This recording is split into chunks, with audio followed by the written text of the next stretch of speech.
मनुष्य शरीर में दो विभाग हैं। एक है उसके सामने पुराने कर्मों का फल, अनुकूल प्रतिकूल परिस्थिति मात्र केवल आती है पुराने कर्मों के फल से, जिसको हम लाभ हानि कहते हैं, जिसको हम सुख दुख कहते हैं।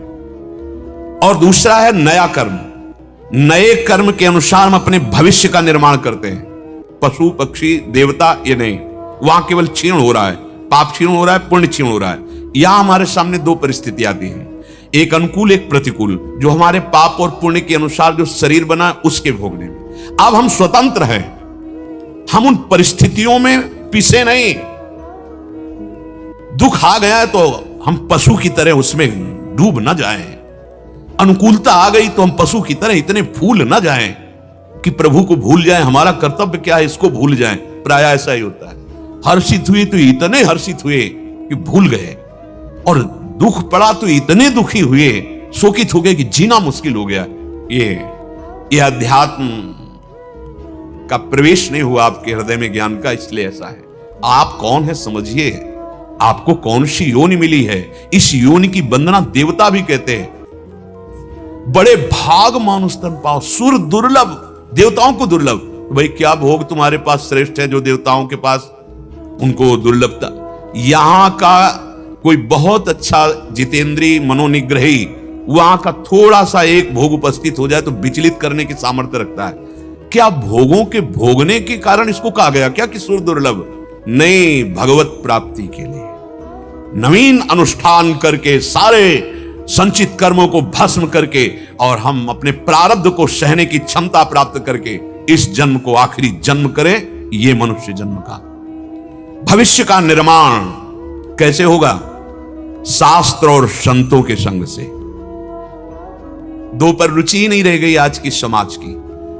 हमारे ब्रह्म ऋषियों ने, भगवान ने जो शास्त्र की रचना की, बैठकर 10 मिनट एकांत स्वाध्याय करने की वृत्ति नहीं रह गई, क्योंकि मोबाइल ऐसी सृष्टि हो गई, सारा समय उसी में। चलो अहोभाग्य हैं जो मोबाइल से सतशास्त्रों की बातें, संतों की बातें सुनते हैं तो सदुपयोग हो जाएगा, लेकिन दुरुपयोग ना होने पावे तो सावधानी, ये आपको आगे बढ़ा देगी। सब कुछ है उसी में। अगर आपको संतों का संग मिल गया और शास्त्रों की ज्ञान भरी वार्ता सुनने को मिली, तो तुम्हें पता चल गया कि क्या करना चाहिए और क्या नहीं करना चाहिए। अब आप शास्त्र अनुशासन, गुरु अनुशासन से चलें तो आपको बल मिलेगा, अध्यात्म बल, और आप अपने मन को दुर्वासनाओं से, गलत कर्मों से बचा लोगे। गलत कर्मों से जहां बचाया और पवित्र कर्म हुए तो पवित्र कर्म का एक प्रभाव होता है, आपका हृदय निर्मल होने लगेगा और अध्यात्म मार्ग दिखाई देने लगेगा। अध्यात्म का मार्ग अंदर प्रकाशित होता है। देखो, हमें जाना बिहारी जी है और हम बहुत दौड़ रहे हैं विपरीत दिशा में, छठी कला की तरफ, तो उस दौड़ने की प्रशंसा होगी क्या? वो अज्ञानी प्रशंसा करे, क्या बात है, कितना अपने लक्ष्य की तरफ दौड़ रहा है। नहीं, लक्ष्य तो उसका बिहारी जी थे, वो गलत दिशा में जा रहा है, उसकी दौड़ का कोई महत्व नहीं, और एक आराम से लेट लेट के जा रहा है, लेकिन बिहारी जी की तरफ जा रहा है, पूरा ऐसे पहुंच जाएगा। हर कदम उसका लक्ष्य की तरफ बढ़ रहा है और हर कदम उसका बड़ी तीव्रता से बढ़ रहा है, फिर लक्ष्य के विरुद्ध चल रहा है। आंतरिक लक्ष्य बिना सत्संग के दृढ़ नहीं होता। कल की चर्चा में था, जैसे महान जलाशय के प्राप्त होने के बाद फिर छोटे छोटे गड्ढों का महत्व नहीं रह जाता, ऐसे ही महान भगवत आश्रय, परमात्मा आश्रय होने पर फिर अन्य आश्रय सब छूट जाता है। नाना प्रकार के पुण्यानुष्ठान, कर्मानुष्ठान, सब इनका आश्रय छूट जाता है और जीवन में ये सब होता रहता है, लेकिन आश्रय केवल प्रभु का रहता है। मनुष्य पुरुषार्थ के लिए मिला, केवल पुरुषार्थ के लिए। 4 पुरुषार्थ रखे गए हैं, धर्म, अर्थ, काम, मोक्ष। अगर धर्म से आप अर्थ कमाएंगे तो तुम्हारे अंदर पवित्र कामनाएं होंगी, पवित्र कामनाओं की पूर्ति होगी तो मोक्ष की तरफ चढ़ पड़ोगे। और धर्म हटा दिया, केवल अर्थ आज सामने रखा जाता है। पहले क्या है? धर्म, फिर है अर्थ। धर्म की सीमा के अंतर्गत अर्थ को प्राप्त करो। अब क्या है? धर्म को एकदम हटा दिया, अब रह गया अर्थ। तो अर्थ जो कामनाएं पैदा करता है वो आसुरी भाव की करता है। तो इधर धर्म हटा, इधर मोक्ष हटा, अब 2 बातें रह गई। पुरुषार्थ तो कर ही रहे हैं, लेकिन पुरुषार्थ के प्रथम सीढ़ी और अंतिम बात 2 को हटा दिया गया है। केवल अर्थ और कामनाओं की पूर्ति रह गई। देख लीजिए आप हृदय में विचार करके, खूब अर्थ कमाएं और मनमानी कामनाओं की पूर्ति करें, उनको भोगें, तो पहला धर्म चला गया और पीछे जो परिणाम आना चाहिए मोक्ष हट गया। अब बार बार जन्म, बार बार मरण, वही दुर्गति। पुरुषार्थ के लिए मानव देह मिला है, नए कर्म करने के लिए मनुष्य शरीर स्वतंत्र है, इसमें प्रारब्ध कुछ नहीं कर सकता। आप अपने कर्तव्य को, इसमें ये नहीं कि जो होना होगा सो हो जाएगा प्रारब्ध में, ये पशुता की बुद्धि है, ये पशुओं में लागू होता है, मनुष्य में नहीं। एक असफलता हमको निराश कर दे, नहीं, 1000 असफलताएं हमको निराश नहीं करेंगे। हम अविनाशी के बच्चा हैं, एक बार हम कमर कस ले, असफलता, हर असफलता हमको सावधानी देती है, कहां चूक हो गई, कहां चूक हो गई, और हम उस चूक को सुधार कर हम आखिरी मंजिल तक पहुंचेंगे। नहीं पहुंच पाए तो मंजिल हमारे सामने आ जाएगी। इस शब्द पर ध्यान दीजिए, हम प्रभु की तरफ चले हैं तो उनके वचन याद कीजिए, नामे भक्ता प्रणश्यति। हम नहीं पहुंच पाए तो वो आ जाएंगे हमारे पास, वो आना उन्हीं को पड़ेगा, हमारी इतनी चाल जोर की नहीं है, उनको आना पड़ेगा, और वो आते हैं, वो आते हैं। आप पुकारते रहिए, चिंता मत कीजिए। अब वो अंतिम विषय ऐसा तो नहीं है कि सर्टिफिकेट बन गई हो दिखा दिया जाए, नहीं, वो जाने मोरी छाती, वो हृदय जानता है, आपका हृदय गवाही होगा पर बता नहीं पाओगे। विश्वास कीजिए, जब वास्तविक बात आएगी तो बता नहीं पाओगे, उसको प्रमाण नहीं दे सकते। ये कोई डिग्री नहीं है, ये डिग्री नहीं। हाँ, बाहरी क्रियाओं को आप डिग्री बना सकते हैं। इतने दिन से भोजन नहीं पाया, इतने दिन से ये नहीं किया, ये नहीं किया, ये नहीं किया, ये सब बाहरी प्रकृतिजन्य शरीर प्राणों की वार्ता हो रही है, अध्यात्म की नहीं। अध्यात्म इनके छोड़ने की है, स्थूल सूक्ष्म कारण, और यहां सारी चर्चा स्थूल की क्रियाओं की, वो चाहे जिस रूप में हम प्रकाशित करें वो प्रकृति जन्य ही है, परमात्म जन्य आंतरिक। इनको छोड़ के आगे बढ़ना, इनको छोड़ना ही अपने में स्थित हो जाना है। बड़ा सूक्ष्म अध्यात्म मार्ग। पिछले कर्मों का फल दुख सुख रूप में आएगा, तुम्हें बदलने में प्रयोग नहीं करना अपने भजन को, आदेश हो रहा है। तुम भगवत भजन इतना बढ़ा दो कि वो दुख तुम्हें परास्त न कर पावे और सुख तुम्हें अभिमान में ना लेने, इतना हर्षित ना होने पाओ कि आप मर्यादा भूल जाओ। देखो, किसी भी कार्य में जब चलो आप तो एक बिंदु रखो कि 99% तो हम विजय का प्रयास कर रहे हैं, पर 1% अगर हम असफल हो गए तो उसी समय हृदय में जोश आना चाहिए, फिर अगली बार प्रयास करेंगे। तो एक पॉइंट में आपने अपने को मजबूत कर लिया। पर हम क्या करते हैं कि पूरा, और जब असफलता आती है वो फिर निराश हो जाता है। अब क्या नहीं निराश होना, ये क्या हमारा जीवन था सफलता? नहीं, जीवन की हमारी सफलता को कोई नहीं रोक सकता। हार हमको विजय की तरफ पहुंचाएगी। बस थोड़ा समझना अध्यात्म को है। हम अध्यात्म को तो समझते नहीं, सीधे केवल विषम संसार की प्रकृति परिस्थितियों में अब प्रतिकूलता आई तो हम बहुत निराश हो, हताश। ये निराशा खोखला कर देगी आपको, ये निराशा आपको जीना मुश्किल कर देगी। नहीं, ये निराशा हमें धारण नहीं करनी। भगवान वर्णन कर रहे हैं, अनुकूल प्रतिकूल दो ही परिस्थितियां पैदा करेंगे तुम्हारे पूर्व के कर्म, लेकिन तुम इनको बदल नहीं, इनको सहना सीखो। नहीं तो जो आगे भजन कर रहे हो इनके बदलने में लगाओगे तो तुम्हारे पास रह क्या जाएगा। हमारी यात्रा के लिए पूंजी तैयार करनी है। इसलिए जो बड़े बड़े संत महाभागवत जन देखे गए कि बड़ा कष्ट पा रहे हैं, और तो लगता है इनके भजन का इनको क्या प्रभाव मिला। 3 परिक्रमा गिरिराज जी की और 108 गोपाल शास्त्र नाम के पाठ रोज करते थे एक संत भगवान। सोचो जरा क्या साधना, 108 गोपाल शास्त्र नाम और परिक्रमा 3 गिरिराज जी की, और उनको लकवा मार गए, ओ पैरालिस क्या कहे, हाँ ऐसे आधे शरीर में। तो पूज्यपाद उड़िया बाबा हरि बाबा उस समय प्रगट रूप से विराजमान थे। जो सुना तो गए दोनों महापुरुष, और जाकर के बैठे और कहा, बाबा मुझे पता है आप संकल्प कर लो तो विश्व का पैरालिस ठीक हो जाए, पूरे विश्व का। आप इतने परम धनी हैं और आप ऐसे कष्ट को तो बोले विनोद कर रहे हो ना, क्योंकि दोनों महापुरुष थे, विनोद कर रहे हो ना।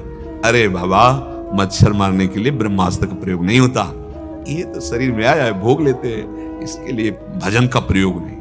ये चतुर सुजान रामई भजे चतुर, ये नाशवान है, आज नहीं तो कल छूटेगा। इसके लिए हमें भजन नहीं, हमें भजन प्रभु की प्राप्ति के लिए करना है। तो कर्म फल दुख और सुख देके नष्ट हो जाएगा, अपने आप नष्ट हो जाएगा। तुम्हें अनुकूल प्रतिकूल या दुख सुख परिस्थिति में डूबना नहीं है। हम लोगों को यही कला नहीं आती। सुख आया तो फूले घूम रहे हैं, दुख आया तो इतने निराश कि कैसे समझावे इनको, इतने निराश। नहीं नहीं, निराशा हमें खोखला कर देगी, हमें मतलब जीते जी एकदम असमर्थ कर देगी। ये निराशा को छूने मत दो। सत्य वस्तु की आशा, विजय की आशा इतनी प्रबल करो कि तुम इतने अभ्यासी बन जाओ कि ये हार तुम्हें, हेलो हम हार गए, ठीक है, हम आगे अभ्यास करेंगे, ऐसे दृढ़ बनेंगे। नहीं, ये हार विजय में बदलेगी। और अगर सत्य मार्ग में आप चल रहे हो तो विजय अंतिम हमारी ही है। हरा दिया युधिष्ठिर जी को, बड़े फूले हैं दुर्योधन आदि। 12 वर्ष का वनवास, 1 वर्ष का अज्ञातवास, महान कष्ट पाया, पर उनका क्या हुआ? पूरे वंश का नाश हुआ और विजय श्री युधिष्ठिर को मिली। निराश नहीं, हताश नहीं, हमको अपने मार्ग को समझना है। हम भारतवासी अध्यात्म को जानने वाले, अध्यात्म में स्थित होने वाले, परम धर्म में देश है। जय और पराजय ये पहलू हैं, दिन और रात जैसे है। ठीक है, हो गई, हमें फिर मजबूत बनना है। हमें निराशा नहीं और एक दूसरे को उत्साहवर्धन करना चाहिए। ये नहीं कि पढ़ाई में कोई फेल हो गया तो घर वाले उसको इतना भार दे दें कि वो अपनी हार को पूरी हार मान जाए। किसी भी विषय में, चाहे वो किसानी हो, व्यापार हो, नौकरी हो, क्रीड़ा हो, पढ़ाई हो, अध्यात्म हो, हाँ फिसल सकते हैं अध्यात्म में। अरे तुम्हारी मायाबाजी पसारी विचित्र, सुनमुनि मोहे काकी कोड़, बड़ी विचित्र माया, दैवी हेसा गुणमयी मम माया दुरत्या। अध्यात्म में भी फिसल सकता है। तो फिसल गए तो इसका मतलब हार गए, हम गिर गए, हम बेकार हो गए। नहीं नहीं, हम उस जगह को देखेंगे कि हारे तो कैसे हारे, हमारी फिसलन चूक क्या हुई, क्या हमारे अभ्यास में कमी हुई, हमारी सावधानी में कमी हुई, हम उसको सुधारें, आगे बढ़े। ये मानव देह केवल दुख सुख भोगने के लिए नहीं है। विश्वास कीजिए, आप इतने महान हैं कि दुख सुख आपको छू ही नहीं सकता। आपने दुख सुख को पकड़ रखा है। पूरे उद्धार की सामग्री भगवान ने आपके अंदर रख दी है। एक दिन बताया था कि तिजोरी अंदर है, चाबी भी अंदर है, जो आनंद की खोज कर रहे वो अंदर है, लेकिन हम बाहर ढूंढ रहे हैं। पूरे जन्म के जन्म व्यतीत होते जाते हैं, बाहर ढूंढ रहे हैं, नहीं मिलने वाला। सर्वात्मना न विसजित बहिरिंद्रियाणि, आओ अंदर आओ, आओ समाधि भीतर, चित्त न डुलाई तुझ। स्वामी जी अंदर तो आप माल भरा हुआ है। आनंद सिंधु मध्य तो वासा, तू आनंद के कण खोज रहा है, आनंद समुद्र तेरे अंदर विराजमान है। हम लोग बहुत जल्दी निराश हो जाते हैं, बहुत जल्दी फूल जाते हैं। ऐसा नहीं होना चाहिए, धैर्यवान बनना चाहिए। ये दोनों चीजें बड़े बड़े महापुरुषों के जीवन में देखी गई। स्वयं भगवान अवतार लेकर के लीला दिखाते हैं। महान अयोध्या सजी हुई है, उत्सव बधावे की धूम मच रही। क्यों? कल प्रातःकालीन चक्रवर्ती सम्राट पद पर भगवान श्री राम जी का अभिषेक होगा। भगवान ने भी सुना, तैयारियां हो रही हैं, सब सामग्री तैयार कर ली गई है। बड़े बड़े विप्र ब्राह्मण वेदज्ञ सब उपस्थित होकर के विधान बना रहे हैं। इधर बदला पहलू, महाराज दशरथ जी के भाग्य का पहलू बदला। कितना फूले हुए हैं दशरथ जी, बहुत प्यार सबसे ज्यादा कैकेयी जी को करते हैं, इसलिए सबसे पहले कैकेयी जी के महल में जा रहे हैं। अब यहां बदल रहा है, प्रारब्ध बदल रहा है। बड़ा विचित्र कर्म का हल होता है। प्रारब्ध बदल रहा है महाराज का, बड़े आनंद में उमगते हुए जा रहे। जीव ही कैकेयी के भवन में, तो वहां का वातावरण देखा कि हमारे प्राण प्रिय रघुनाथ के तिलक की बात सुनकर के यहां उत्सव नहीं है, यहां सब निराश दास दासियां। महारानी कहां है? कोप भवन। कोप भवन सुनते ही जैसे धरती खिसक गई हो पैरों। कोप, क्योंकि अतिशय प्यार करते थे। कोप भवन जाने का क्या मतलब हो सकता है? नजदीक गए, देखा मलिन वस्त्र धारण किए, मानो रूस गई हो ऐसे। प्रिय, इस समय तुम्हें रूसने का अवसर? अरे तुम्हारे को राम जी तो प्राणों से भी अधिक प्रिय है। हमने देखा है कई बार कि तुम राम चर्चा करते हुए अश्रु प्रवाह करने लगती हो, और उन्हीं मेरे और तुम्हारे प्राण प्रिय राम का प्रातःकालीन राज्याभिषेक है और तुम ऐसे मलिन वस्त्र धारण करके कोप कर रही हो। कारण क्या हो सकता है? कारण आप हैं। आपने कहा था वरदान, ओ मेरा भूलने का स्वभाव है। 1 वरदान, 2 वरदान, 4 वरदान, जो तू मांगे अगर कह दे तो मैं बलपूर्वक किसी देवता का भी वध कर सकता हूं, क्योंकि इनको आमंत्रित किया जाता था। देवता अपने पक्ष में लेकर असुरों से युद्ध करते थे। महाबली थे दशरथ जी महाराज। तुम कहो किसको जीवन दान दे दे, तुम जो कहो कर दे, लेकिन इस समय उदास होने की जरूरत नहीं। हां तो सुनो, मैं 2 वरदान मांगा। श्री राम को 14 वर्ष का वनवास और भरत को इस राजगद्दी पर अभिषेक। महाराज तो मूर्छित हो गए। मेरे प्राण प्रिय राम को 14 वर्ष का वनवास। उस दशा में वो कह रहे तेरे चरण स्पर्श कर रहा, हाथ जोड़ रहा, मेरे प्राण निकल जाएंगे। तुम एक बात जो कही, सुबह होते ही भरत को बुला के रात तिलक करो, मेरे राम को बनवा। आप देखो परिस्थिति कैसे बदली। हम तुम तो क्या हैं, सोचो। भगवान के पिता का सौभाग्य और स्वयं भगवान, राज तिलक होना है सब। जो ही सूचना पहुंचती है कि पिताश्री ने याद किया, वहां गए, वहां दर्शन। जो बताया कि ये तो बताएंगे नहीं, ये तो ऐसे ही मूर्छित पड़े हैं आपके उसमें, लेकिन उन्होंने मुझे वचन दिया है आपको 14 वर्ष का वनवास तपस्वी वेश में किसी ग्राम नगर में नहीं जाना। 14 वर्ष विशेष उदासी भाव से। बहुत प्रसन्न हुए भगवान। मानो राज तिलक में उतने प्रसन्न नहीं हुए थे, उस समय संकोच में हो गए थे कि हम चारों भाई एक साथ प्रकट हुए हैं, फिर मेरा ही राज तिलक क्यों? सब भाइयों का राज तिलक होना चाहिए, भगवान का स्वभाव। लेकिन जे भी सुना भरत को राज तिलक को मेरा लेकिन हुआ क्या? पूरी अयोध्या और महाराज के प्राण विसर्जित हो गए। राम राम राम। हम उसी मृत्यु लोक में जन्मे हैं, हमें मानव देह मिली है।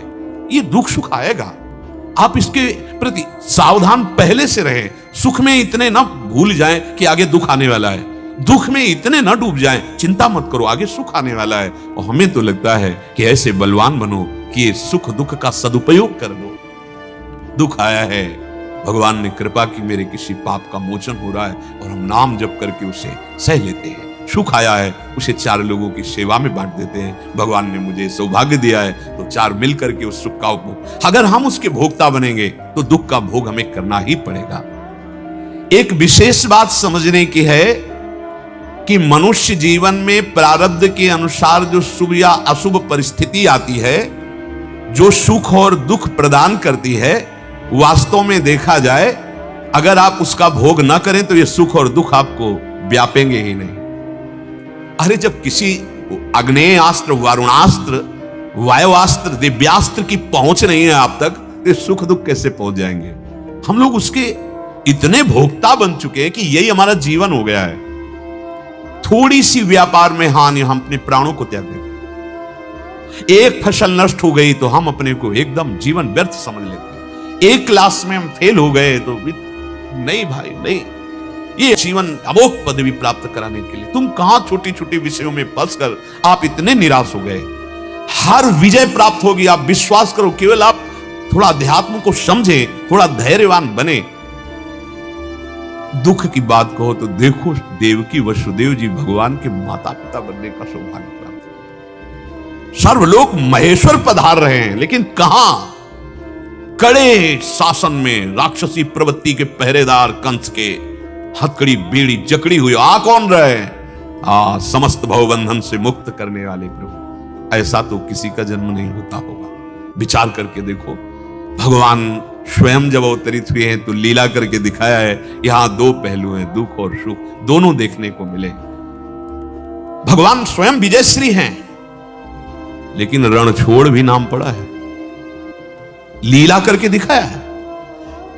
वो कई बार आक्रमण कर चुका था जरासंध, और इतने में ही देवर्षि नारद जी से पता पूछ के कि कोई मेरे समान योद्धा है। उस काल यवन, उसने बहुत से करोड़ों म्लेच्छों को लेकर चढ़ाई कर दी द्वारिका में। अब श्री भगवान तो सर्वसमर्थ है ना, लेकिन एक नाम रखवाने के लिए भाग पड़े। रणछोड़ भगवान की जय बोला जाता है ना। हाँ, काहे के लिए? बड़ा रहस्य होता है भगवान की लीला में। मुचकुंद जी को अपना साक्षात्कार करवाना है और मुचकुंद की दृष्टि से उसको भस्म करवाना है। भाग पड़े वो कह रहा है, रुको रुको वासुदेव, तुम्हारा बड़ा यश है, जरा हमसे लड़के तुम भाग क्यों रहे हो? और पीतांबर फहराते हुए ठाकुर जी भाग रहे, और पीछे ललकार रहा है। भागते हुए उसी गुफा में गए जहां मुचकुंद महाराज देवताओं के साथ युद्ध सहयोग करके युद्ध में असुरों पर विजय प्राप्त कराई थी। तो देवताओं ने कहा, आप जो वरदान मांगे। बोले, मुझे आपसे कुछ और नहीं चाहिए, मुझे नींद लग रही, मैं बहुत थका हूं, मैं सो जाऊं और मुझे कोई विक्षेप ना पहुंचाए। तो उन्होंने कहा, जो तुम्हें विक्षेप पहुंचाएगा दृष्टि खुलते ही भस्म हो जाएगा। आराम से गुफा में सो रहे थे, भगवान गए अपना पीतांबर उड़ा दिए। अब वो आया और देखा कि देखो, मुझे तो दौड़ा दौड़ा कर थका दिया और लड़ा है ले, अपना आके यहां सो रहा है। एक लात मारी, जे ही लात मारी तो आंख खोल के देखो भस्म हो गया। अब जब भस्म हो गया तो आप प्रकट हुए, निहाल कर दिया मुचकुंद जी को, स्तवन किया, परिचय भगवान ने अपना दिया। फिर भगवान ने कहा कि तुम जिस इस रस को प्राप्त किए हो, यही जगत में अन्य जीवों को भी प्रदान करो, इसलिए तुम्हें एक जन्म और लेना पड़ेगा। तो नरसिंह मेहता जी के रूप में वही मुचकुंद जी प्रकट हुए। भगवान का नाम रणछोड़ पड़ा। देखो, ये मृत्यु लोक की लीला है।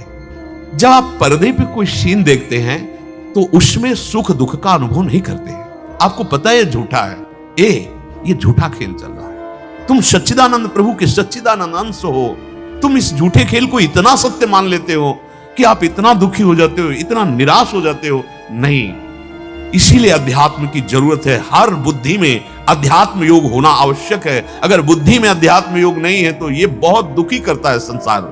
ये विषम है, ये कभी एक रस रह ही नहीं सकता। नहीं रे, सब दिन होत न एक समान, किसी के नहीं हुए, किसी के नहीं हुए। सदैव विजय किसी का वर्णन नहीं करती, सदैव हार में कोई नहीं बना रहता, ये चलता रहता है। इस पर थोड़ा दृष्टि डाली जाए। हम थोड़े थोड़े हार पर, थोड़े थोड़े विजय पर इतना निराश, इतना उदास, इतना हर्षित, इतना अभिमान नहीं। थोड़ा अध्यात्म को समझने की कोशिश करो। श्री भगवान कह रहे हैं, दुखी सुखी होना ये कर्म का फल नहीं, अज्ञान का फल है। भगवान ये दुखी सुखी, जैसे अब दुख आ गया है, अब राधा राधा राधा राधा क्यों आया है, कैसे जाएगा, हमको इस झंझट में नहीं फंसना। जैसी परिस्थिति दी उसमें हमें कैसे भजन करना है, कैसे अपने कर्तव्य कर्म को करना है, पक्का समझ लीजिए। आप यदि अपने सत्य मार्ग पे स्थित हैं तो कोई आपको दुखी नहीं कर सकता। अगर ये दुखी कर दे तो ये सब बंद हो जाए। आप ध्यान देना, ये अगर दुखी कर दे तो ये नहीं हो सकता भाई। कर्तव्य कर्म का पालन दुखी भाव से नहीं हो सकता और ना अभिमान भाव से हो सकता है। हर्ष शोक से कर्तव्य का पालन नहीं होता। कर्तव्य का पालन हर्ष और शोक दोनों को त्याग करके होता है। परिणाम क्या होगा हरि जाने। मेरे को कर्तव्य मिला, केवल कर्तव्य, कर्तव्य से चूक नहीं होने देंगे और परिणाम जो आएगा वो हरि की तरफ से आएगा और उसका हम स्वागत करते हैं। जोई जोई प्यारो करे सोई मोई भावे। हमारे कर्तव्य की चूक ये हमें बर्दाश्त नहीं होगी। कर्तव्य पर कर्मण्ये वाधिकारस्ते मां फलेषु कदाचन, क्यों कह रहे हैं? तुम्हें दुख से बचाने के लिए कह रहे हैं। कोई भी कर्म बिना फल दिए नहीं जाएगा, तुम चिंता क्यों करते हो? केवल अपने कर्तव्य पर। अगर हम कहीं अपने कर्तव्य में अभ्यास में चूक करेंगे तो हमें फिर हार का मुख देखना पड़ेगा। हम बड़े प्रयासरत हैं, हमारा प्रयास ठीक है तो हमें निराश नहीं होना है। हमारी चूक हो गई तो हमें निराश होना है। हमारे कर्तव्य में चूक नहीं तो हमें निराश नहीं होना है। और कर्तव्य का पालन करने वाले के अंदर भगवान ऐसी सामर्थ्य देते हैं कि वो हार में भी निराश नहीं होगा। भगवान यही युक्ति सिखा रहे। गीता जी हमें परम सुख प्रदान करने के लिए भगवान ने गाई। ये सुखी और दुखी हो जाना अज्ञान का फल है। कारण परिस्थिति तो बाहर से आई और सुखी दुखी तुम भीतर से हो रहे हो। परिस्थिति को तुमने अपना इतना गाढ़ भाव से तन्मयता से स्वीकार कर लिया, परिस्थिति के अनुसार तुम दुखी या सुखी हो रहे हो। बहुत सुंदर बात है, आप अपने स्वरूप को नहीं जानते, इसीलिए है। अपने लोग अपने स्वरूप को भूल गए, अपने प्रभु को भूल गए हैं। ये कोई विजय विजय नहीं, ये कोई हार हार नहीं है। ये हार और जय हमें स्पर्श नहीं कर सकती। हम केवल बाहरी ही विचरण में इतने निराश, इतने हर्षित नहीं होना चाहिए, नहीं होना चाहिए। देखो, मानव देह केवल इतने के लिए नहीं मिली। अगर आप इस बात को नहीं समझेंगे तो आपकी बुद्धि, आपका मन आपको गलत सलाह देने लगेगा। इसी में भगवान कहते हैं कि तुम ये भी मत सोचो कि मैं आज से कर्म नहीं करूंगा, विजय नहीं मिली तुम्हें कर नहीं, तू ना करने में भी ये तो नहीं बनेगा, कर्म करना ही है। बहुत बहुत भगवान बोल रहे हैं, बिल्कुल आनंदमय जीवन हो जाएगा। हम दुख सुख के साथ अपना तदात्म भाव कर लेते हैं, इसीलिए परिस्थिति हमको परास्त कर देती है। अगर दुखदाई परिस्थिति आई है तो घबराने की जरूरत नहीं, सावधान होने की जरूरत है।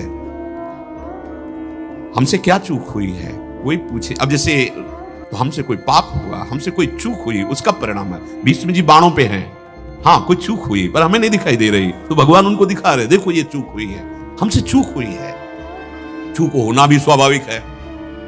अरे मनुष्य शरीर मिला है, हो सकता है कोई भी चूक हो सकती है। जब हम उस चूक को अपने सुधारने की वृत्ति न लाके उस पर डूब जाते हैं कि अब क्या होगा, अब तो चूक हो गई, अब तो हार गए, तब हम दुख का भोग करने लगे। नहीं नहीं, तुम्हें दुख का भोग नहीं करना, ये आया और गया। जैसे कोई भी दुख आता है, आप देखो धीरे धीरे क्षीण हो रहा है, धीरे धीरे वृत्ति उससे उबर रही है। और अगर कहीं आप भगवान का आश्रय लिए हैं, अध्यात्म का आश्रय लिए, तो सेकंड में निकल सकते हैं, मिनट में निकल सकते हैं, घंटे में निकल सकते हैं, और कोई कोई जीवन भर नहीं निकल पाता, निकल ही नहीं पाता। अध्यात्म की युक्ति के द्वारा बड़े से बड़े शोक से ऊपर निकला जा सकता है, क्योंकि वो शोक आपको डुबो ही नहीं सकता, आपको छू ही नहीं सकता।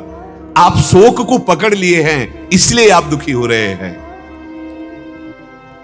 हमारे को मा फलेषु कदाचन, किंचन मात्र भी फल की चिंता नहीं करनी चाहिए। और हम सब फल की ही चिंता में रहते हैं। हम यहां जा रहे हैं तो हमको क्या फल मिलेगा, हम यहां जाएं अगर वो काम नहीं बना तो मुझे फल नहीं मिला, हम ये पुण्य करें या ये कर्म करें, ये फल की आकांक्षा ही हमें दुखी सुखी कर रही है। अब कैसे समझाए, बिना फल के कुछ सोच ही नहीं है।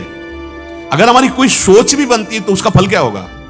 चलो अच्छा, फल के ही देखने वाले हो तो फिर अधर्म आचरण में क्यों नहीं देखा, ये जो मैं करने जा रहा हूं इसका उधर नहीं देखेंगे, फल में, उधर फल में नहीं देखेंगे। व्यभिचार में, मदिरापान में, मांस भक्षण में, हिंसा में, द्यूत कीड़ा में फल पे दृष्टि नहीं डाली। लेकिन थोड़ा भी अगर दान पुण्य सत्कर्म, उस पे फल पे, हमने हवन किया, हम विजय क्यों नहीं प्राप्त किए, हमने दान किया, हमको ये लाभ क्यों नहीं। और उधर, अब वो उधर जो किया है जिसके फल का तुमने चिंतन नहीं किया, वो फल आकर के तुम्हें ऐसी परिस्थिति में फंसाएगा, तुम्हें दुख देगा। ये सिद्धांत है, सिद्धांत है, सिद्धांत को इसमें तुम्हारा तर्क काम नहीं करेगा। फल को भगवान के ऊपर छोड़ करके अपने अभ्यास और अपने कर्तव्य को इतना दृढ़ कर दो और ऐसी सम स्थिति में रहो, सुख दुख समय कृत्वा लाभा लाभो जया जय। लाभ हानि में, जय पराजय में, सुख दुख में थोड़ा सम होना सीखो। मनुष्य शरीर में टूटने के लिए नहीं मिला। फल की इच्छा ना रख करके जो कर्तव्य कर्म करता है, कर्म उसको बांध नहीं पाता, कर्म बंधन से मुक्त हो जाता है। प्राय हम फल की इच्छा में ही बंद करते हैं, फल की इच्छा का त्याग ही नहीं कर। कोई विशेष परमार्थी ऐसा जो कर्तव्य कर्म का ध्यान रखते हुए फल की इच्छा नहीं रखता। फलेच्छा भोक्तत्व भाव पैदा कर देगी और दुख सुख भोगना पड़ेगा। भोक्तत्व भाव में ही कर्तत्व भाव टिका हुआ, जन्म मरण निश्चित हो गया। ये भगवान कानून वर्णन कर रहे हैं, सिद्धांत वर्णन कर रहे हैं। फलेच्छा का त्याग, भोक्तत्व भाव त्याग, तो कर्ता भाव मिट गया, जीवन मुक्त हो गए, कर्म बंधन बांध ही नहीं पाया। फलेच्छा सर्वथा मिटने से कर्तत्व भाव मिटा, कर्तत्व भाव मिटा, जीवन मुक्त हुआ। जीवन मुक्त हर समय परमानंद में निमग्न। बड़ा गूढ़ विषय है। पर हम क्या करते हैं कि फलेच्छा का त्याग नहीं कर पाते तो भोक्तत्व अपने आप बन जाता, भोगना पड़ेगा। नहीं आए तो निराश हो गए, अश्रद्धा हो गई।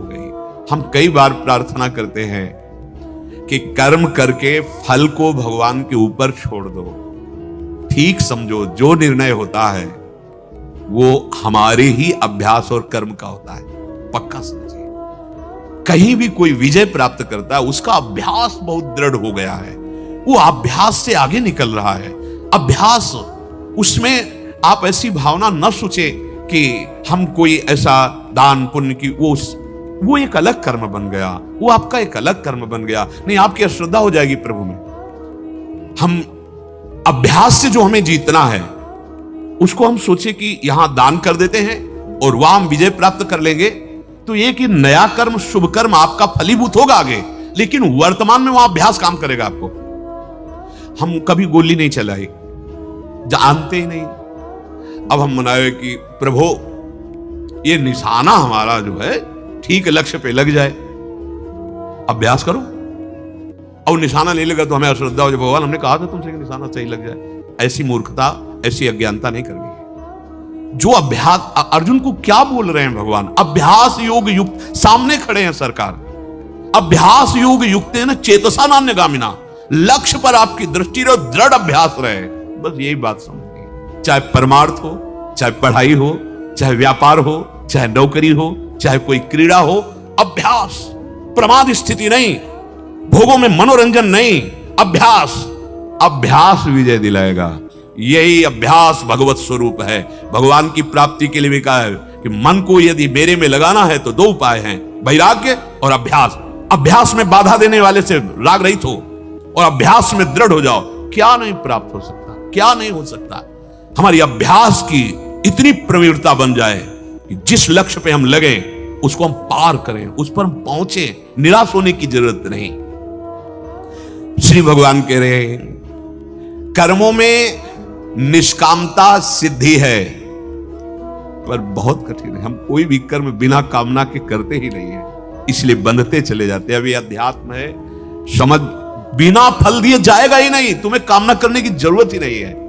पर कभी कभी ऐसा होता है कि ऐसे विशिष्ट अपराध होते, बड़े अपराध होते हैं जो हमारे बहुत साधन करने पर भी नष्ट नहीं होते, वो हमारे ऊपर हावी हो जाते हैं। फिर हमको लगता है कि हमारी साधना, हमारा भजन, हमारा साधन, अगर हम बाह्य सुख की आकांक्षा करते तो अश्रद्धा होने लगती है। हम आपसे प्रार्थना करते हैं, आप कभी अश्रद्धा मत करना, अपनी आस्तिकता की नींव को मत हिलने देना। यह आया हुआ प्रारब्ध नष्ट हो जाएगा। आप जो कर रहे हैं इसका महान फल मिलने वाला है। यह तत्कालिक क्रिया का फल नहीं मिलता है। तत्कालिक, अभी कोई हमारा कानून विरुद्ध आचरण बन जाए तो तुरंत थोड़ी फांसी पे चढ़ा दिया जाएगा। उसके लिए बहुत कार्रवाइयां होती हैं, बहुत निर्णय होता है, वो कई कई वर्ष व्यतीत हो जाते हैं, फिर जाके निर्णय मिलता है। आप यही देख लो ना, अगर सबके सामने तुरंत दंड मिले तो बहुत सुधार हो जाए, नहीं हो जाए कि इसने ये किया, देखो ऐसे ऐसे किया गया, तुरंत नहीं होता। ऐसे ही हमसे यदि पापाचरण हो रहे थे तुरंत उनका फल नहीं मिल रहा, हमसे ऐसे सत्कर्म हो रहे थे उनका तुरंत नहीं, फसल भी तुरंत नहीं तैयार हो जाती। अरे तुरंत के लिए आपकी चित्तवृत्ति जिस सत मार्ग में लगी है, आप थोड़ा धैर्य धारण करो, थोड़ा विश्वास करो, फल दिए बिना जाएगा ही नहीं। चाहे असत कर्म हो चाहे सत्कर्म हो, पर अगर तुम फल के हेतु बन जाओगे तो बहुत निराश हो जाओगे, उदास हो जाओगे, हताश हो जाओगे, क्योंकि एक रस संसार नहीं है। कभी सुख, कभी दुख, कभी लाभ, कभी हानि, कभी जय, कभी पराजय। इन्हीं द्वंद्वों से जीतने के लिए अध्यात्म मार्ग है। शुभ क्रिया में फल की इच्छा यदि ना हो तो हर शुभ क्रिया भगवान की प्राप्ति कराने में समर्थ हो जाए। फल की इच्छा करते हैं तो उसका कुछ फल मिलकर के नष्ट हो जाता है। बहुत बड़ा लाभ है। पत्रम पुष्पम फलम तोयम, छोटी सी छोटी वस्तु भगवत प्राप्ति करा सकती है। पर हम लोग इतने शकामी हैं, इतने कामना में रत हैं कि हमको यह पता नहीं कि निष्काम का कितना महान फल मिलता है। इसलिए प्राय जब कोई प्रश्न करता है, बड़ा दुखी होकर प्रश्न करता, मैं उनका हित करता हूं, वो हमारे साथ ऐसा बर्ताव करते हैं। वो इतने कमजोर हृदय हमारे हो गए हैं अध्यात्म विद्या के बिना, अध्यात्म ज्ञान के बिना बहुत कमजोर हो गए हैं। श्री भगवान उसी शक्ति को जागृत करें जो आपके अंदर है। निष्काम में इतनी सामर्थ्य है कि आपको कोई दुखी कर ही नहीं सकता। हमारी कामना ही हमको दुखी करती है, सच्ची बात है। हमारी इच्छा नहीं है आपसे प्रशंसा सुनने की, तो आप निंदा करो, हमें दुख पहुंचेगा नहीं। हमारी इच्छा नहीं कि आप हमारा मान करें, तो आप अपमान करो, हमें दुख पहुंचेगा ही नहीं। और जब अगर कहीं भास भी हुआ अंदर दुख का, तो तुरंत विवेक जागृत हो जाएगा। मेरे किसी अपराध का मार्जन करने के लिए ये भगवान लीला कर रहे हैं। श्री भगवान कह रहे हैं योगस्थः कुरु कर्माणि संगम त्यक्त्वा धनंजय सिद्ध्य असिद्धयो समो भूत्वा समत्वम योग उच्यते। अब कैसे समझ में आएगी? सरकार कह रहे हैं कि हे धनंजय, तू आसक्ति का त्याग करके सिद्धि असिद्धि में सम, बहुत अभी प्रसन्न हो जाओगे। अखंड प्रसन्नता जागृत तभी होती है। इतने दिन हो गए भजन करते, अभी तो काम नहीं मिटा, अभी तो क्रोध नहीं मिटा, अभी तो ये नहीं मिटा। उधर देख काहे को रहे हो?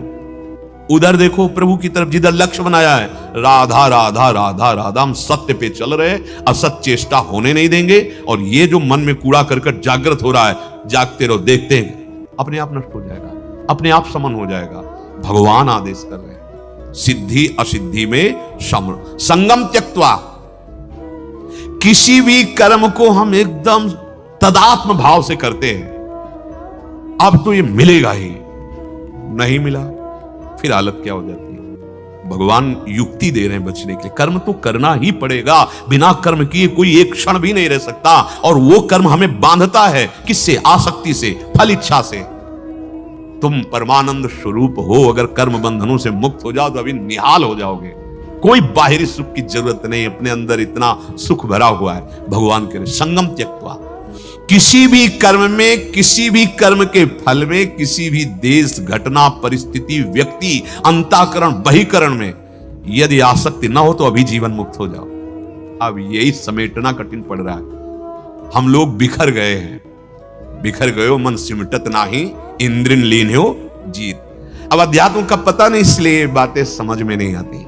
भगवान स्पष्ट कह रहे, कर्म करने में तेरा अधिकार है, फल में कभी तेरा अधिकार नहीं है। तू कर्म फल का हेतु मत बन, और कर्म ना करने में भी तेरी आसक्ति ना हो, तब तू संगम त्यक्त्वा स्थिति को आ जाएगा।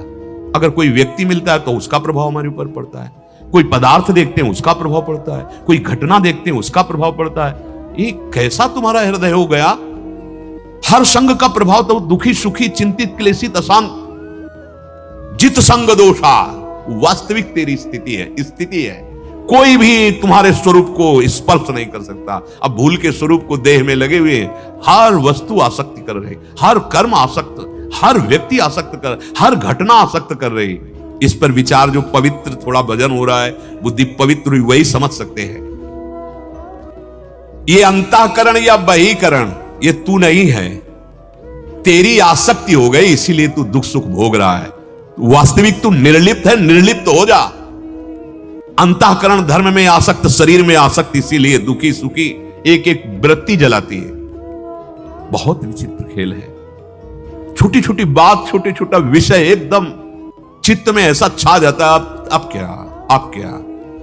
बहुत बहुत कमजोर हो गए हम लोग, अध्यात्म शक्ति विहीन हो गए। बड़ी दुर्दशा हृदय की हो रही है। ये जो चिपकने का स्वभाव है मन का, वस्तु, व्यक्ति, दृश्य, स्थान, इसी के सुधारने के लिए जन्म मिला है। चिपकने का स्वभाव, आसक्ति का स्वभाव। किसी भी व्यक्ति, वस्तु, स्थान को देखा, मन के चिपकने का मतलब उसमें दृश्य आ जाना, उसका प्रभाव आ जाना, उसका चिंतन होना। कोई हमें किस भाव से देख रहा है, कैसे क्रिया हो रही, कैसी वस्तु है, कैसी, उसका सबका प्रभाव पड़ रहा है। असंग, अभी जीवन मुक्त। किसी का कोई प्रभाव मन पे नहीं। कब? जब मन में नाम चलेगा, बुद्धि में विवेक जागृत होगा। नहीं, ये पीस रहा है संसार भैया, सबको पीस रहा है, जल रहा है हृदय, आनंद सिंधु होकर जल रहा है। सिद्धियो असिद्धियो समो भूत्वा। साधक सावधान, भगवान वर्णन कर रहे हैं। तुम्हें चिंता नहीं करनी कि सिद्ध हुए कि नहीं हुए। हम ये जो कार्य कर रहे हैं, भजन कर रहे हैं, इसका लाभ मिल रहा है कि नहीं। तुम्हें इतना पता सत्य है, बस। तुम्हें इतना पता है गुरु का आदेश है, बस। तुम्हें इतना पता है शास्त्र आज्ञा कर रहा है, बस। फल से तुम निश्चिंत हो जाओ, सिद्धि असिद्धि में सम हो जाओ। यही स्थिति है, यही सिद्धावस्था है। खास बात समझो, जहां सम हुए, स्वरूप प्रकाशित हुआ, यही सिद्धावस्था है। जब तक विषम रहोगे, प्रकृति का आकर्षण आपको बख्शेगा नहीं। हमारा कार्य पूरा हुआ, कर्तव्य पूरा हुआ, फल नहीं मिला, हमें निराश नहीं होना। बार बार भगवान समझा रहे हैं। संसार की दृष्टि से फल नहीं मिला, पर आपको कर्तव्य का महान फल मिलेगा। आप विजय को प्राप्त होंगे, निराश नहीं होना। कर्म करने पर तेरा केवल लक्ष्य होना चाहिए। कोई तेरे कर्म करने पर आदर करे या निंदा, और देखो ये संसार है, जय होगी तो फूलमाला पहनाएगी, और पराजित हुआ तो ये नहीं देखेगा कि जी जान की ताकत लगाकर उसने कोशिश की, अभ्यास किया, नहीं सफलता हाथ लगी। असफलता में जो साथ दे वही सच्चा मित्र होता है। सफलता में तो सब साथ देने, पर पक्की बात समझ लो, असफलता में कोई बिरला ही साथ देता है, धैर्य बंधाता है, नहीं तो ये पता नहीं कि उसके हृदय में क्या हो रहा है, कितना उसने प्रयास किया, चाहे अध्यात्म में हो, चाहे पढ़ाई में हो, चाहे क्रीड़ा में हो, किसी भी खेल में हो। कोई भी चाहता है क्या पराजय? अभ्यास, उसकी पूरी कोशिश, अब परिणाम उसके अनुकूल नहीं आया, तो हम सबको चाहिए कि साथ देना चाहिए, एक दूसरे का उत्साहवर्धन करना चाहिए। लेकिन जिनको शुद्ध बुद्धि प्राप्त नहीं है, वो उत्साहवर्धन की जगह और निराश कर देते हैं।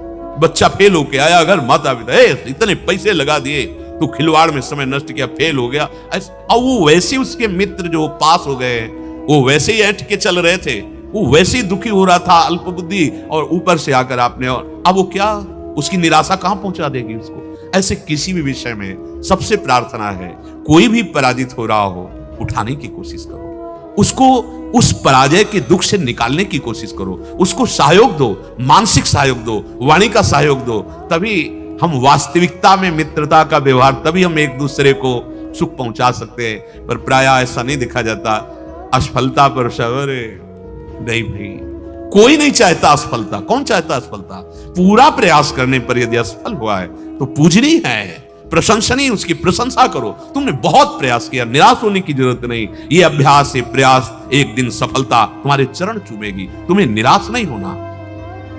भगवान कह रहे हैं, तुम्हारा आदर करे कोई या निरादर, प्रशंसा करे या निंदा, अंतःकरण शुद्ध हो या ना हो, सिद्धि मिले ना मिले, तुम्हें बिल्कुल परवाह नहीं करे। भगवान कह रहे हैं, तो फिर काहे को चिंता करते?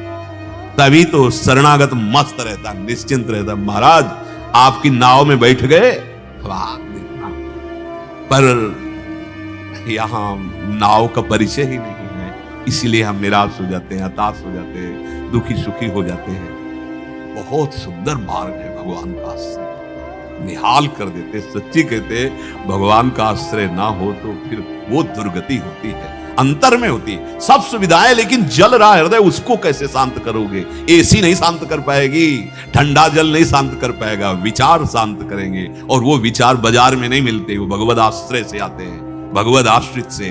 भगवद आश्रित को विचार देकर भगवान बचा लेते। भारी से भारी दुख की परिस्थिति है, पर इतना उत्तम विचार है कि दुख उसे छू नहीं पा रहा है। श्री भगवान करुणा करके कह रहे हैं, योगस्थः कुरु कर्माणि। कर्म केवल तुम्हें नहीं बचा पाएगा, कर्म योग बचा लेगा। योगस्थः कुरु कर्माणि, कर्म के साथ योग भी जोड़ ले। भगवान से संबंध रखना और कर्तव्य का पालन करना, ये योग हो जाता है। अहम से संबंध रखना और कर्म की फल की इच्छा रखते हुए कर्म करना, ये बंधनकारक कर्म बन जाता है। भगवान करे योगस्थः कुरु कर्माणि, सिद्धि असिद्धि में सम। ये तभी होगा जब थोड़ा सा ज्ञान प्राप्त हो जाए, थोड़ा अध्यात्म ज्ञान प्राप्त हो जाए। नहीं, सिद्धि असिद्धि में सम होना बड़ा कठिन होता है। लाभ के लिए करते हो, जब हानि होती तो देखो हम सब निराश हो जाते हैं। ठीक नहीं है, ये निराशा हमारी उन्नति में बाधक हो जाएगी, हमारे जीवन को जीने में बहुत बाधा पहुंचा देगी। इतना दुर्लभ जीवन हम निराश होकर जिए, हम हताश होकर जिए, ऐसा नहीं, ऐसा नहीं। इसीलिए अध्यात्म की कला आनी चाहिए, अध्यात्म की युक्ति होनी चाहिए। कोई ये ना समझ ले कि आरंभ में एक बार मैं गिर गया तो गिरता ही रहूंगा। ये ऐसे अमृतमय वचन है चलने वाले के लिए, जो नहीं चल रहे वो क्या समझेंगे। कभी ये ना समझे कि आरंभ किया और गिर गए तो अब क्या नहीं। जैसे जीतने वाले को उत्साह होता है, उसे 1000 गुना उत्साह बढ़कर हम बढ़ाएंगे। हम यही नहीं समझ पा रहे। विजय तो हमारे चरण चूमेगी। अरे अविनाशी के बच्चे हैं, हमें बिल्कुल निराश नहीं होना। एक बार आरंभ में यदि हम गिर गए हैं, चूक हो गई, चढ़ना हमारा फिसल गया पैर, हमें बिल्कुल पीछे नहीं हटना। ये प्रायः गिराने पर ही है, कोई उत्साह बढ़ाने वाला नहीं मिलता है। हम अपनी बात में कोई उत्साह बढ़ाने, वो केवल हरि गुरु है। बढ़ बढ़ आगे बढ़, नहीं यहाँ संसार चमत्कार का नमस्कार। वाहवाही तभी तक है जब तक तुम्हारे गुण दिखाई दे रहे हैं, और गुण में चूक हुई फिर तुम तैयार हो ऐसे। तुम्हें ऐसा मजबूत तैयार होना है कि किसी की प्रशंसा और किसी की निंदा तुम्हारे कदम न रोक पावे, असफलता भी तुम्हारे कदम न रोक पावे। ऐ साधक, ऐ उपासक, ऐ मनुष्य देह में विराजमान भगवद अंश, कोई असफलता तुम्हारे कदम न रोक पावे। चलना है हमें उस दिव्य वस्तु को प्राप्त करना है, हमें विजय प्राप्त करनी है। एक बार तुमने यदि असफलता में भी कदम बढ़ा दिए, महावीर बन जाओगे। ये असफलता कदम रोक देती है। अब क्या होगा? अब वही होगा जो होना है। बस जिद्दी स्वभाव चाहिए, यहां जिद्दी स्वभाव चाहिए। जीवन में देखा है, जहां कहीं भय, जहां कहीं परास्त होने की बात मन ने खड़ी की है, वहीं अब कर परास्त तुम। हर तरह से देखा है कि क्रॉस कर गए, निकल गए। वो अहंकार नहीं होता, वो भगवद आश्रय और अपने अभ्यास, उसमें दृढ़ता, उसमें फिसड्डी स्वभाव नहीं, रोने वाला स्वभाव नहीं होना चाहिए। नहीं, हम रो नहीं सकते, रुलाएंगे। ये काम क्रोध बहुत रुला चुके हैं। भगवान का आश्रय लेकर हर विकार को भगाएंगे। ए वीर पुरुष के लिए हम सब महावीर के अंश हैं, महाबली हैं हमारे प्रभु। अभयद भुज दंडमूल पीनांश सानुकूल, उनके शरणागत हैं। ये केवल बातें या प्रवचन नहीं कर रहे, ये छाती की बात कर रहे हैं। कदम कदम पर पराजय परास्त करने के लिए दौड़ती है, और उपासक देख रहा है पर घबराए नहीं। हर कदम उसका विजय श्री की तरफ बढ़ेगा, क्योंकि हम सत्य वस्तु की तरफ चल रहे हैं। हम अपने कर्तव्य का पालन। एक बार असफल हो गए तो क्या हुआ? हमको अपनी सफलता प्राप्त करनी, निराश नहीं होना। और एक बार यदि तुम ऐसा कर ले गए, सम सिद्धि असिद्धि में, तो समझ लो कि तुमने परमात्मा प्राप्ति या ऊंचाई पर चढ़ने के लिए कमर कस लिए, तुम्हें कोई नीचा नहीं दिखा सकता।